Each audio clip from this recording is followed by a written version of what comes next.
So that's the other reason why we're. It might be. I don't know. No clue. No clue. If y'all are in here, I'm gonna take the day off. I'm just gonna guess. I'll be here.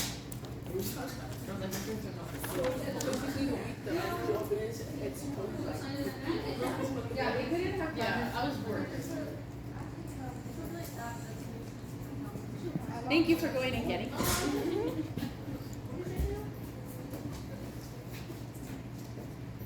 Okie dokie. So today we're going to cover syringes, right? This will be on your test on Friday. Okay.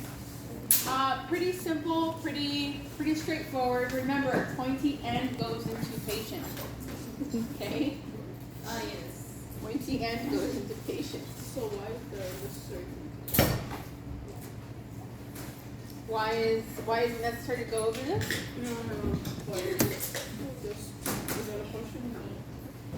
Is that what you were asking? Yeah. Because there are different pointy ends that need to go in for different reasons. You're going to learn those reasons today. You're going to learn different pointy ends. Yes. Different pointy ends. Different pointy ends. Isn't it just last time? We need to make a shirt that has a syringe on it and says pointy end goes in patient. Okay? Or pointy end forward. Okie dokie. Oh, also, if you guys want to like come up with a design for a shirt or something, so we have okay, come up with one. I got you. Wait, no, I got it. We all like it. But we'll need to like all submit them and then we'll vote, okay? I have a Cricut. I'm more than willing to print it, get them cut, make them. But anyway, okay. So syringes and needles. Okay, so we're all going into the medical field, animal science to be exact, right? We need to handle needles and syringes to do our work. That's a given. That is, there's no way to escape it. Okay. If you don't like needles, if you get queasy, I'm so sorry. You may want to rethink your life choices. But so it's important for us to know how to properly select the needle, the syringe, how to fill it, where to dispose of these items, right? It's important for us to understand these basic things to be able to perform our duties properly. Okay, you all will be contributing to the veterinary science field here soon, so hopefully this stuff sticks. Okay. Questions before we move on? No? Awesome. Okay. So size. Every syringe has a different, or all syringes come in different sizes. They don't come in different shapes. Okay. It'd be kind of hard to squeeze through something that's squiggly. Okay. But there are things we need to remember. The smaller the syringe, it means it's for injections. Okay. Because we don't inject big volumes of medication, right? Smaller. The middle portion is typically tubes for tubing, like for IV catheters, things of that nature. And then the bigger ones, the big mamma jammas, those are typically for irrigation, okay?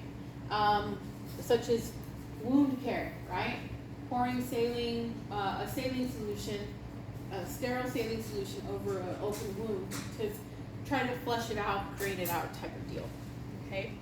So smaller volumes are mostly used for subcutaneous and intramuscular injections, okay? And you'll learn all of these things in a little bit. The larger size syringes, the larger the size of the syringe, the lower the pressure flow, okay? So if you have a smaller area and you're pushing through, right, the liquid or the fluid from that small tube is going to come out with a lot faster force, a lot more force compared to that of a big tube, right? Because it's more area to come out of, or more liquid to come out of a small area. The flow is going to be a lot thicker or slower. Okay, the pressure is going to be higher. For catheters and central lines and anything like medical tubing, you're going to be using a 10 to 12 milliliter, ml means milliliter, scale on your syringe. Okay. Anything for irrigation, you're going to want a lot more liquid, a lot more fluid. So you're going to be using the 20 to 70 milliliter scale on the barrel of the syringe. Okay. Is this making sense? So the 10 to 12 is for the tubing. 20 to 70 is for irrigation. And irrigation is what again? Irrigation is like when you have, let's say a dog comes in with a wound up their chest or something, like you need to clean it. Gauze is not going to do it, right? So you'll fill up a syringe, a big syringe, right? Anything from 20 to 70 milliliters in volume, right? And you're going to fill it up and you're going to use that to pour over the wound because it provides control, right? You're not going to take a cup and just spill it over. You're going to want to do it in a manner that it'll get into everything, okay? Into the wound itself to flush out whatever, maybe dirt, hair, to flush it out, okay? That makes sense? Yeah. Okay. Any other questions? That was a good one. Okie doke. Moving on. So syringes have different tips, okay? They're not all created equal. We have the lure lock tip. This one is a lure lock. If you want, I can just show it around.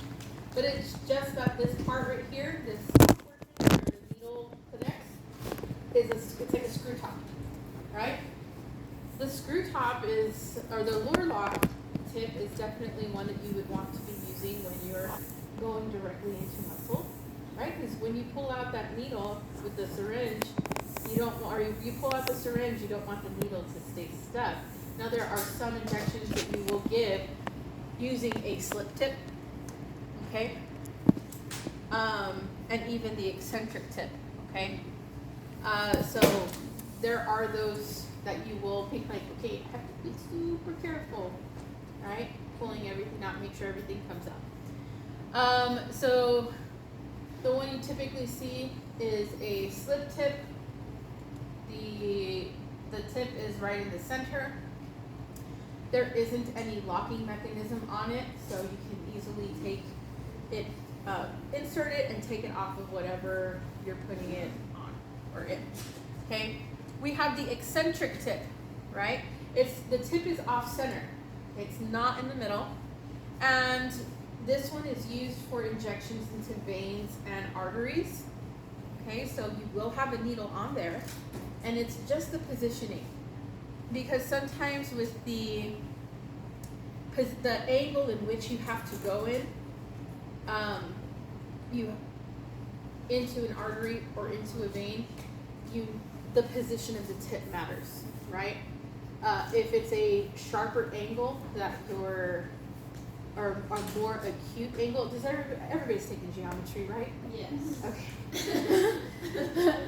The more acute the angle, acute means not cute, but narrow, smaller, more sharp, right? Yes? So basically more parallel to the skin. More parallel to the skin is exactly correct. Okay? But this tip allows for that to happen. Okay? We have our catheter tip. Okay? It's a longer, much more tapered slip tip, and it's designed for irrigation and also inserting into tubing, right? I mean, a catheter, an IV catheter, you're going to insert it in there and use the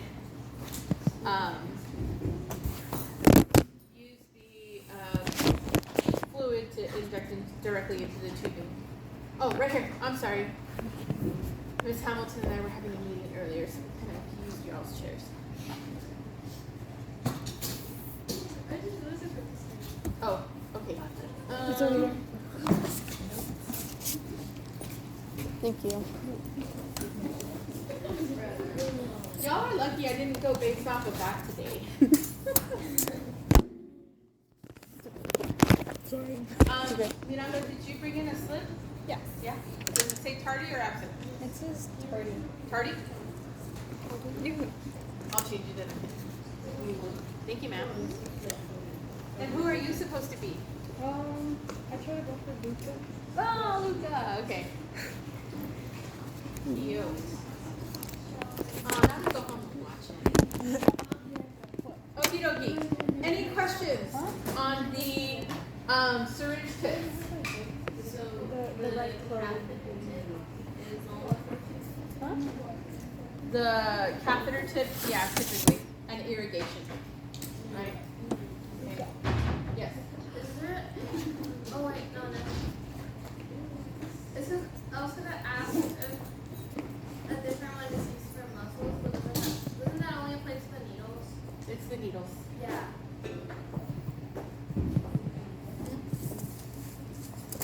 But if you think about it, for the needle itself, when you're hooking it onto your syringe, would you rather be using lure lock or would you rather use a slip tip? Lure, because you're going deeper. So just kind of keep that in mind. Okay? Make sense? Ready to move on? Yes.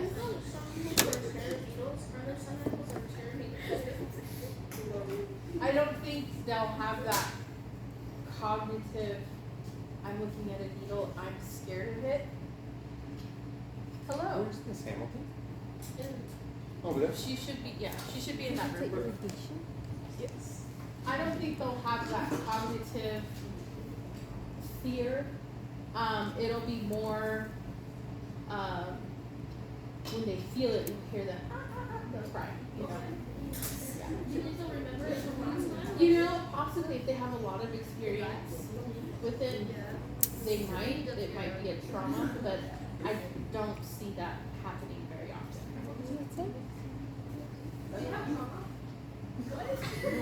Do they have trauma? What? Okay. U-E-R. Any questions, comments, concerns, other questions, maybe? No? Alright, moving on. Alright, when selecting needles, okay, the higher gauge numbers mean the smaller diameter of the needle. The lower gauge, the lower the number, the wider the needle, the wider the gauge. And so if you all look at this down here, just to understand, okay, we have a, what is this one? We have a low gauge, right? This is our gauge. This is just for reference purposes. These are not actual gauges. But in our PowerPoint, it says, or we all know, the lower the gauge, the wider the diameter. Okay? Wide diameter. Okay? The higher the number, right, means the smaller the diameter. Okay.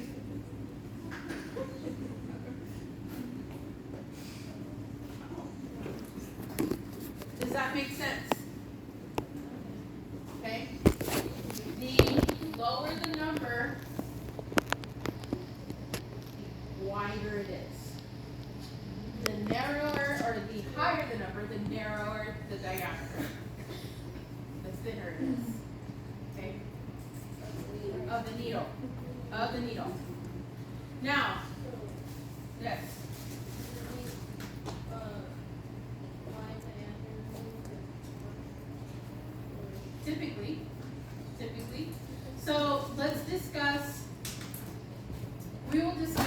needle length in a few, right? But let's discuss these diameters, right? Every liquid has a different viscosity. What is viscosity? Anybody tell me? Thickness. Thickness, right? The flow, the rate of flow, right? So viscosity here, remember our little thing. The lower the viscosity, right? That is the thicker it is. Low viscosity means thick or thicker. It means a slow flow. Okay? The higher, hold on. I flipped my terms.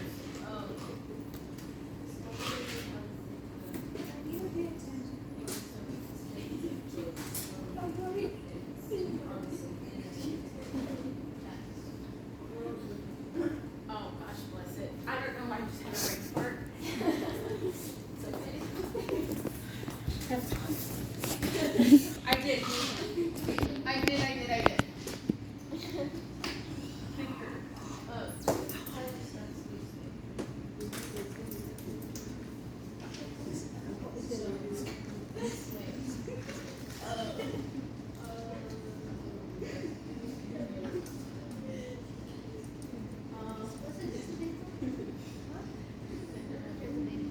Okay.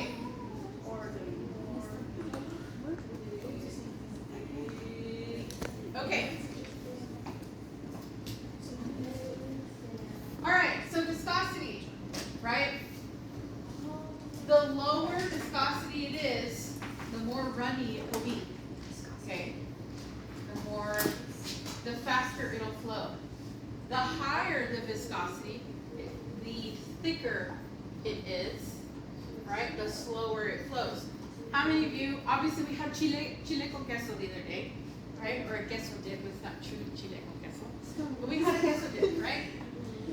When the queso is hot, it has a pretty smooth flow, right? It's low viscosity, okay? When it cools, once it starts cooling, the viscosity gets higher, meaning that it doesn't pour off of the spoon as easily as if it were warm, right? You can also think of pudding.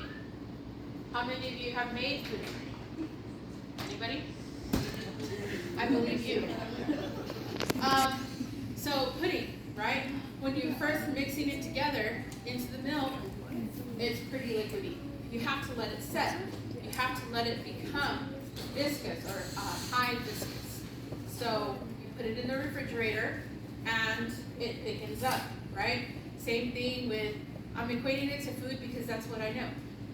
Same thing with gravies, right? If you let a gravy kind of sit, it becomes less runny. Stews, the sauce, anything having to do with sauces, right? Pretty much the viscosity that you're looking for, or the definitions, okay? So keeping the flow or the resistance of flow in mind, keeping our viscosity in mind, we need to think about the gauge of the needle, okay? We need to think of the gauge of the needle. If I'm going to be drinking a strawberry milkshake, right, from Sonic or something, Whataburger, what kind of straw would I need? Would I need a thin straw, like a coffee stirring straw, or would I need a thick straw? Thick. Same concept applies to selecting needles, okay? Each medication, each antibiotic, anything that you're administering has a different viscosity, okay? You have to keep that in mind, especially when you are about to administer a medication, okay? You're not going to try to push medication through a thin needle when you know it's been in a refrigerator, the rate of flow is very slow, right? You have to pay attention to those things.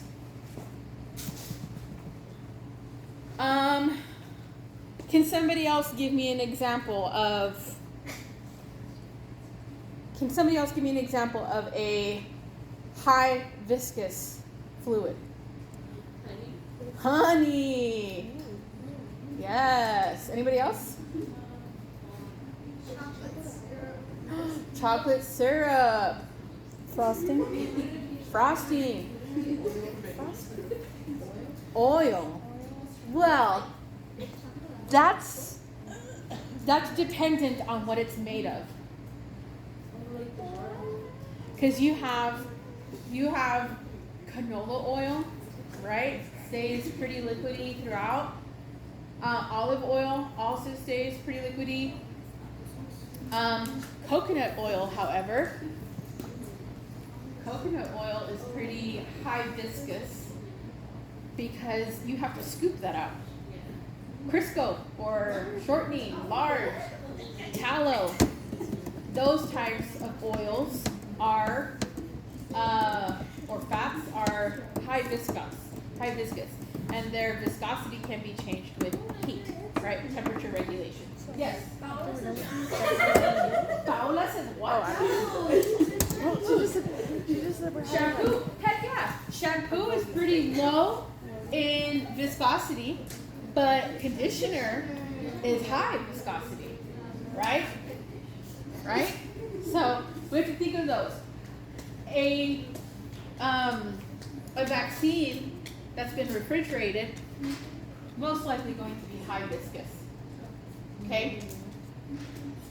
And anything that can be kept out at room temperature is going to be low. Okay?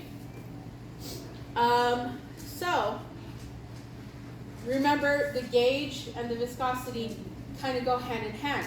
Now, when we're talking about needles, the wider the gauge, the wider the needle is, the flimsier it is. Yeah. The wider it is, the flimsier it is. I don't make up physics. The thinner the needle, the stronger it is. And the reason why is because there is less surface area to be impacted. Right? If I took a coffee straw, I wish I had one. If I took a coffee straw and I took a milkshake straw and I were to ding it up or like hit it with something, hit both of them with something, the coffee straw, probably nothing would happen to it. The milkshake straw, however, that would have a dent in it. Okay? And it's not because the metal's made thinner or anything. It's just there's a lot more surface area that comes in contact with a force, and there is less on the inside holding it outright, if that makes any sense. Does it make sense? Yeah. Like the thickness of the needles? Not the thickness, The but like the Surface area. yeah. Okay, so this cap, this pen cap is my high gauge narrow. This cap is my high gauge narrow needle. This Coke can is my thick gauge. My lower gauge thicker needle.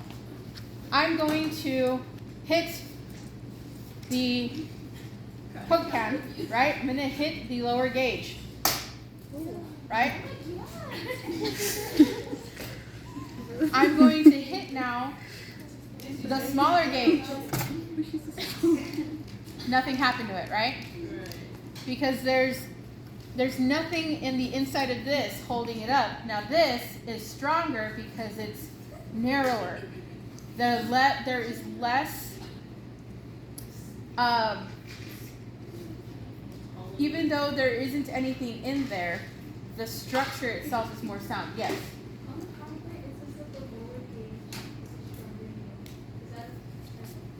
So lower gauge. Yes, the wide. The lower the gauge, the lower the number, the wider the needle. So, no, that's wrong. Oh wait, what's Yeah. wrong? The lower the gauge, the stronger the needle.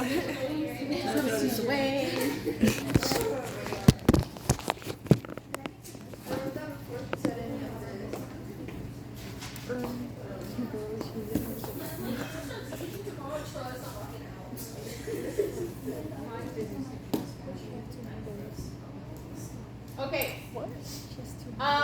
So let's move on to, and I'm sorry, that said the wrong thing. It's the higher. What? Never mind. I'm just gonna move on. Y'all, it's been a Monday. Okay, so the higher the gauge number, the lower the pain. Can anybody take a guess as to why? What? Because what? Because it's taking up smaller space. Yeah, it's more like a mosquito bite, even though mosquito bites are extremely painful. This narrow, it's Right? you don't feel it. No pain. So that's why the shots that are known to have like the larger shots, people are like stronger. Yeah. Okay. Alrighty. I wonder why my first class didn't tell me about the discrepancy there. They probably weren't. See, look fake. Okay. I said the lower the gauge number, the stronger the needle.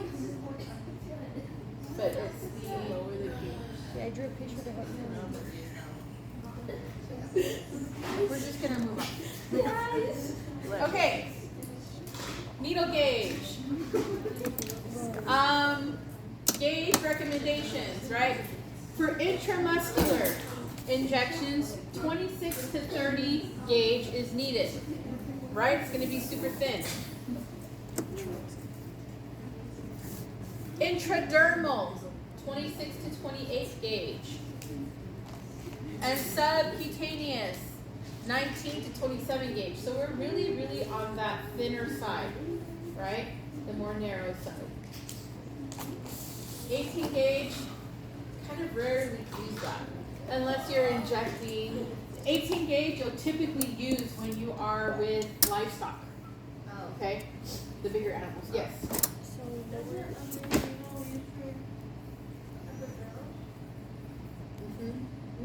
Not the wider, but the longer. This we're talking about the width. The depth. Okay. And this color coding down here.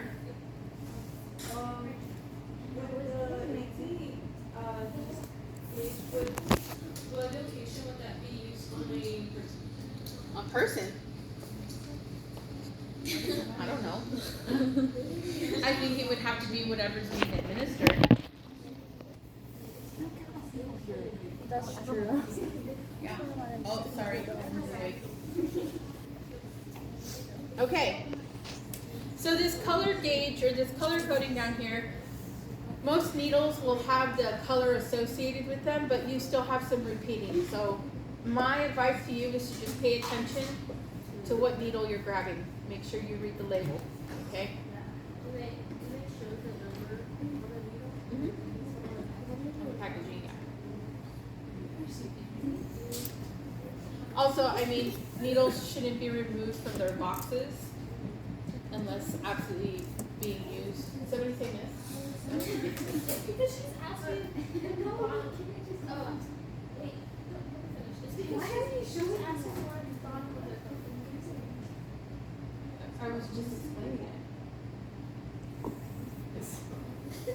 You can talk to us. It says their color standards.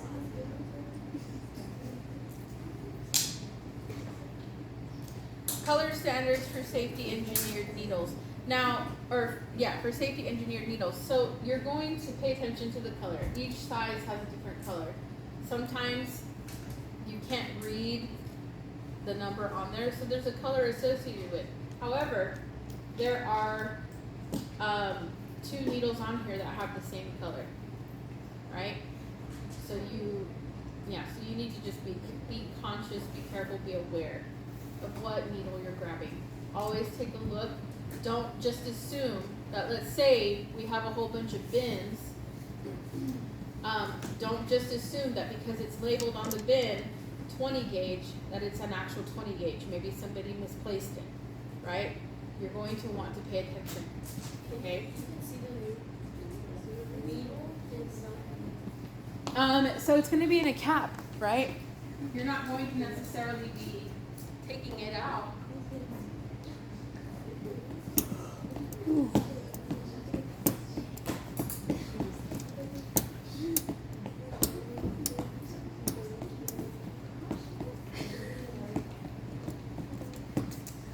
Some of them you can take a look at. This is a catheter needle, and you'll be able to see it through the tube. Okay? But the catheter needle, this one, right?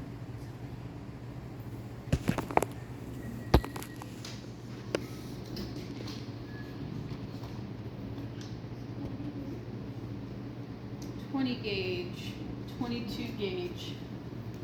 So, like even this is wrong on this.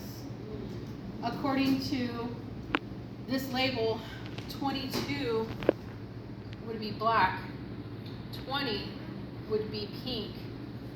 So it just doesn't, it depends on the manufacturer, right? So, we don't have our own indicator. We don't have our own indicator. Like this one is a 20 gauge, or according to this is 22 gauge, and it's still a light blue down here. So I don't ever really go off of the colors because it's kind of like what safety standard. You know, it's not necessarily something that's there. We'll still go off of the gauge. Go off of the gauge. Okay.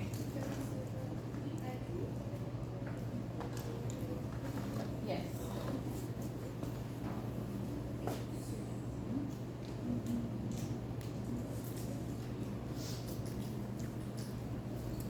I don't think this one is 26.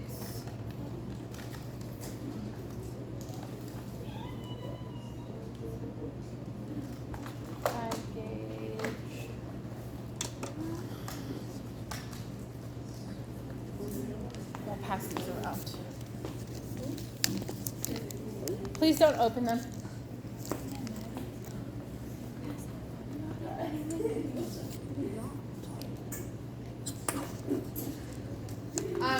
I passed them around, so hopefully they all end up on that middle table at some point. Okay. So needle length. We have our needle gauge, which is the wide or narrow, the diameter, and then we have our length. Intradermal, okay, injections should be 3/8 to 3/4 of an inch, okay. So on that lower spectrum, typically, very loosely said, much more emphasis on typically. You have your higher gauges will be that small. Now, the reason for that, intradermal goes in between the epidermis layers. Okay. Intramuscular, you have a longer length, 7/8, that's almost an inch, to 1.5 inches long. Okay. Why? Because you need to get into that muscle tissue. Okay, that's located much lower than the skin. And then we have subcutaneous, which can at times be right under the skin layer, to right above the muscular layer. Okay, so we have a 1/2 inch to 5/8 of an inch. 5/8 of an inch is almost half. It's just a little longer. Okay. But sometimes that makes a difference. So typically speaking, the deeper the injection, the longer the length of the needle needs to be.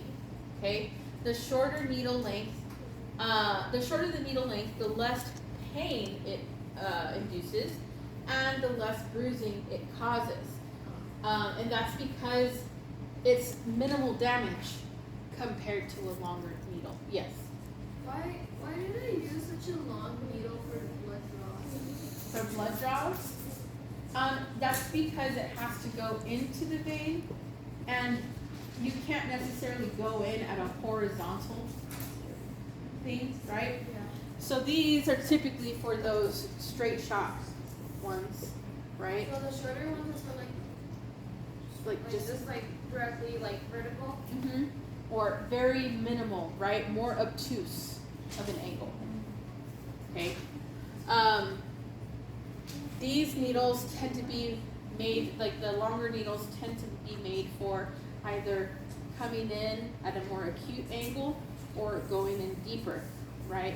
This is things you need to kind of keep in mind. Yes. I know there's such thing as like sort of like butterfly needle like that. Mm-hmm. And it has like little like, so it's like the needle and it has like little flaps thing to like help like, I don't know, something like that.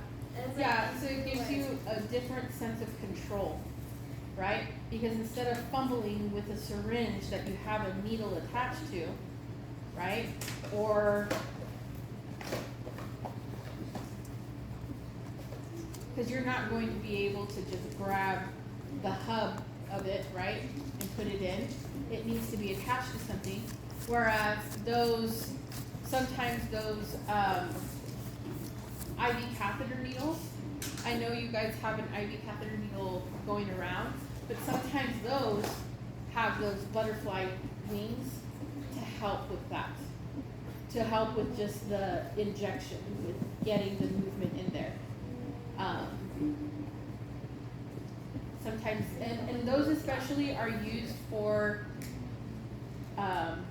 smaller veins, baby veins, basically. So when we come to neonatals or neonates, probably going to use, we're not going to use them, but you'll understand why those types of needles need to be used.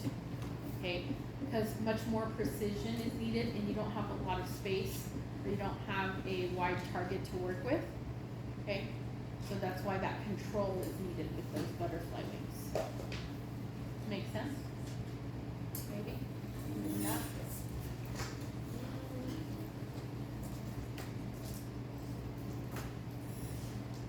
Okay. Remember, this stuff is on Schoology. Okay? I'll just take a photo.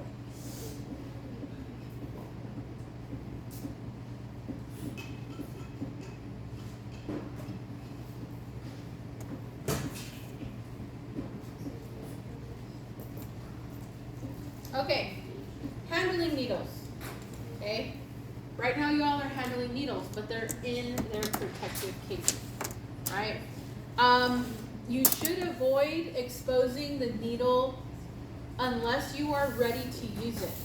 Okay, don't open it up. Don't get it ready on your syringe and then put your syringe down and go get the medicine. No, you make sure you have everything ready to go, and that your patient is in front of you, because you're not going to prep you're not going to prep your injection 30 minutes prior, right? You want to do it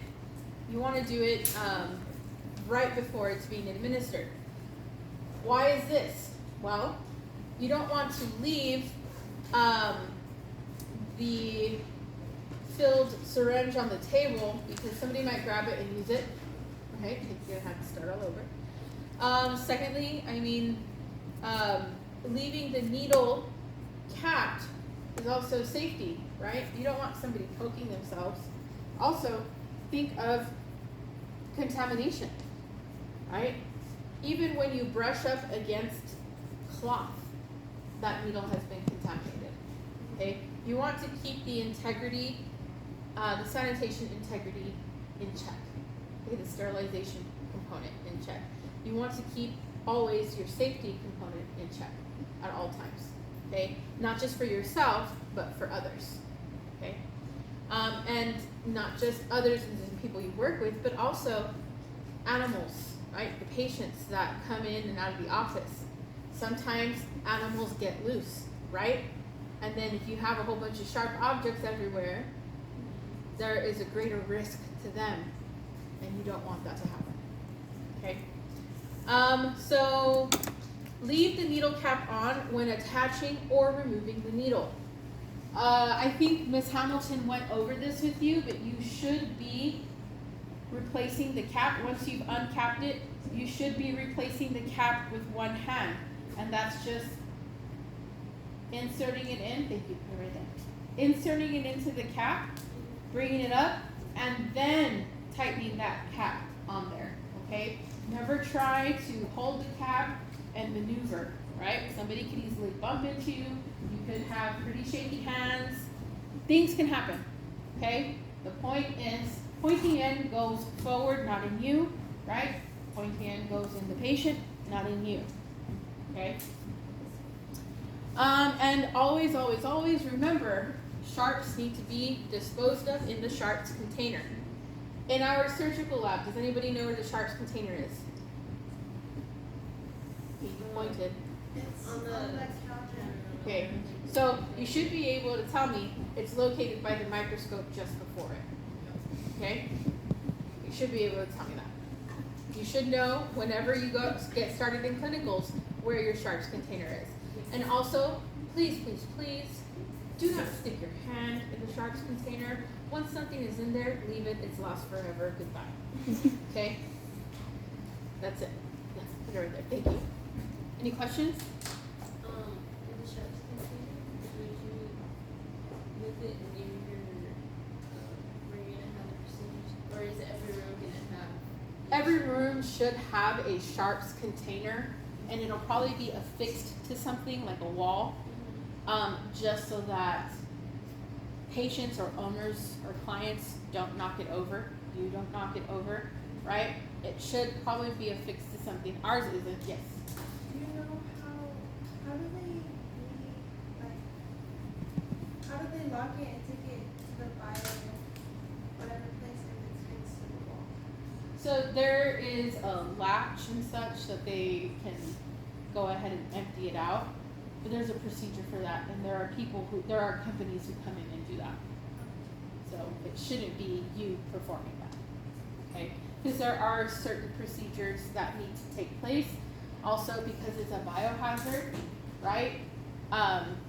Those people have a higher insurance coverage than others do. Okay. Any other questions? Good questions. Any other ones? No? Okay. Filling the needle. Okay? When filling the needle, you need to be sure that you're getting the correct volume, right? Know how much you need. And know which syringe you are going to be using. You're not going to use a 10 milliliter syringe for a 2.5 milliliter injection, right? That's a lot of empty space, right? Too much margin of error also. You're going to use something more adequate or much more appropriate, right? So pay attention to your volume in your syringe, the scale of the volume, okay? This is also a thing because of overdosing, right? The last thing you want is to be responsible for overdosing your patient. All because you grabbed the wrong syringe, okay? Pay attention to that, okay? Pay attention to what you're grabbing so that way your patient stays healthy.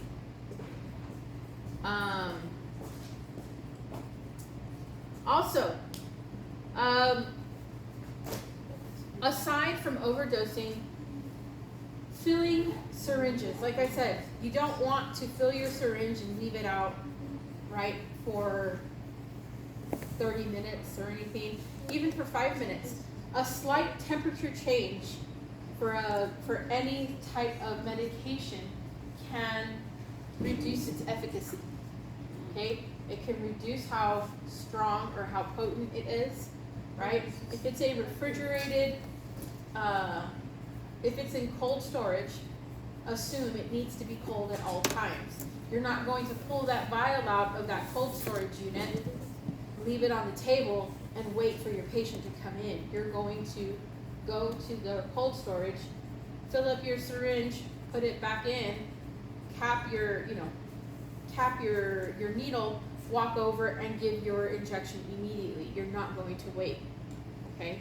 Just keep that in mind. Temperature has effect on efficacy, okay? You want your injection or your medication to be as powerful as possible to treat whatever it is that is happening, okay? Always, always, always double check your measurements, okay? And be sure that there are no air bubbles in your syringe, okay? When filling a syringe with a vial, you tip your vial up, you put typically you're supposed to put the needle in and then tip up, right? Just because you don't have enough control going up, right? You have more control coming in a downward and slanted motion. But when you have your needle inside your vial, be sure that your needle tip is below the surface, well below the surface of the fluid. Bless you. Well below the surface of the fluid that you are trying to plunge into the barrel, okay? You'll have to keep an eye on both. Now, just because you get air in the barrel doesn't mean you can't use it. You can squeeze it out. My advice to you though is do not take the needle out and then squeeze out the air. Don't do that, okay? Bless you. Yeah, it's all the dirt everywhere. In all medical shows, they like to show this part where they fill up their syringe, pull it out, and then they go, and they, just pushing out the air, right? That's all well and good, but you're also wasting product, right? Medicine is money, right? And you want to be good stewards of that. You need to remember that. So instead of taking it out of the vial, right? You're not going to take the needle out of the vial. You're just going to push it back, right? And you can see when it's squirting out. You're like, oh, there it is. Let me just replace just what I pushed out, right? If you do bring your needle out of the vial, don't reinsert and push, okay? Because oxygen and everything else has already been introduced, right? You want to keep, inside that vial is sterile. You want to keep that as sterile as possible, okay? I know you had a question. But don't they like push out like the medicine to get rid of like the air bubbles? That's what I'm saying. That's what I'm talking about. Sorry. Yeah, it's okay. Hold on. So you want to do it, it's like you want to get it right the first time. You want to try to get it right the first time. Is that possible every single time? No, it's not. Which is why I'm saying you can push it back.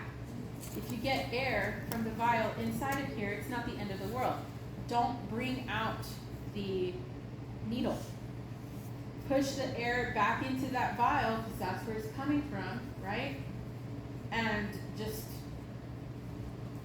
readjust from there, okay? You all will have some practice with it. I just need to find filled vials with stuff. Yes? What happens with like the air in the needle when you just like put it to the patient? No. You can cause an irregular heartbeat. Air introduced into there like a pocket that can turn into an aneurysm. Like it's bad. So don't do it. Don't do it. Also, it could be very painful. Like if you're doing it into the muscle, it could be very painful, right? And it'll cause bruising. It'll cause just damage in general. Okay, directly into the vein. That's bad juju. Your question.